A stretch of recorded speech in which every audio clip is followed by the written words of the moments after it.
ರಾಮಾಪುರ ಎಂಬ ಪುಟ್ಟ ಹಳ್ಳಿಯಲ್ಲಿ ಪ್ರಸಾದ್ ಮತ್ತು ಶಾರದಾ ಎಂಬ ಬಡ ದಂಪತಿಗಳು ವಾಸಿಸುತ್ತಿದ್ದರು.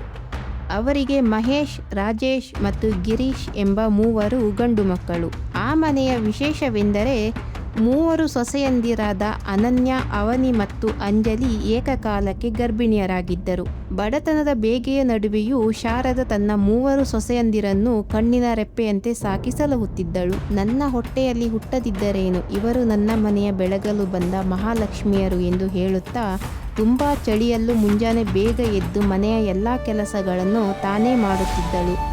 ಸೊಸೆಯಂದಿರಿಗೆ ಪೌಷ್ಟಿಕ ಆಹಾರ ನೀಡಲು ಅವಳು ಯಾರಿಗೂ ತಿಳಿಯದಂತೆ ಪಕ್ಕದೂರಿಗೆ ಶ್ರೀಮಂತರ ತೋಟದಲ್ಲಿ ಕೆಲಸ ಮಾಡಿ ಹಣ ತರುತ್ತಿದ್ದಳು. ಒಂದು ರಾತ್ರಿ ಸುರಿದ ಭೀಕರ ಮಳೆ ಮತ್ತು ಗಾಳಿಗೆ ಅವರ ಹಳೆಯ ಮನೆ ಕುಸಿದು ಬಿಟ್ಟಿತು. ಇರಲು ಮನೆ ಇಲ್ಲದೆ ಅವರು ಕಂಗೆಟ್ಟಾಗ ಬುದ್ಧಿವಂತ ಸೊಸೆ ಅನನ್ಯ ಒಂದು ಉಪಾಯ ಹೇಳಿದಳು. ಅವರ ಮನೆಯ ಪಕ್ಕದಲ್ಲಿದ್ದ ದೊಡ್ಡ ಆಲದ ಮರದ ಗಟ್ಟಿ ಕೊಂಬೆಗಳ ಮೇಲೆ ತಾತ್ಕಾಲಿಕವಾಗಿ ಮನೆ ಕಟ್ಟಲು ನಿರ್ಧರಿಸಿದರು. ಮನೆಯ ಗಂಡಸರು ಮರದ ಮೇಲೆ ಸುಂದರವಾದ ಮರದ ಮನೆ ನಿರ್ಮಿಸಿದರು. ಮನೆ ಕುಸಿದ ಜಾಗವನ್ನು ಸ್ವಚ್ಛಗೊಳಿಸುವಾಗ ಅವರಿಗೆ ಒಂದು ಹಳೆಯ ಮಣ್ಣಿನ ಮಡಿಕೆ ಸಿಕ್ಕಿತು. ಅದರಲ್ಲಿ ಹಣವಿರಲಿಲ್ಲ. ಬದಲಾಗಿ ಅಜ್ಜಿಯ ಕಾಲದ ಅಪರೂಪದ ಆರೋಗ್ಯಕರ ಆಹಾರದ ಪಾಕವಿಧಾನಗಳ ಚೀಟಿಗಳಿದ್ದವು.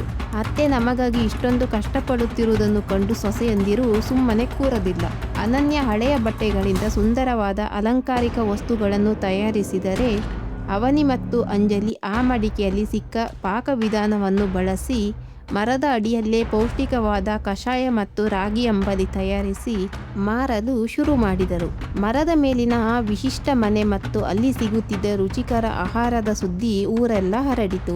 ಊರಿನ ದೊಡ್ಡ ವ್ಯಕ್ತಿ ಇವರ ಪರಿಶ್ರಮವನ್ನು ಮೆಚ್ಚಿ ಆ ಮರದ ಮನೆಯನ್ನು ಒಂದು ಗ್ರಾಮೀಣ ಪೌಷ್ಟಿಕ ಹೋಟೆಲ್ ಆಗಿ ಬದಲಾಯಿಸಲು ಸಹಾಯ ಮಾಡಿದರು.